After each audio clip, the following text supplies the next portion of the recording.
এটা কি আম? কেউ কি গেস করতে পারছো বা কেউ কি বুঝতে পারছো? আচ্ছা আমি বলে দিই, এটা হলো বোম্বাই আম আর একদমই গাছ পাকা আম। এক্ষুনি আমাদের গাছ থেকে পড়লো, মানে আমাদের পাশের গাছ থেকে পড়লো।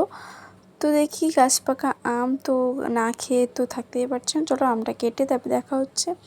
তো দেখো আমটাকে এখন এখানে কেটে নিয়েছি। আমটাকে দেখি কার কার লোভ লাগছে কমেন্টে বলবে, আর কারা কারা গাছ পাকা আম এখন খেয়েছো কমেন্টে বলবে।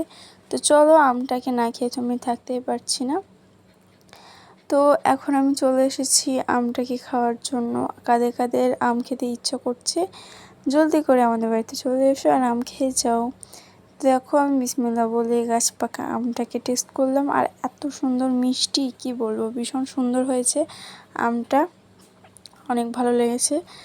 আর এই তো দেখো, আর আমার আজকের মিনি ব্লগ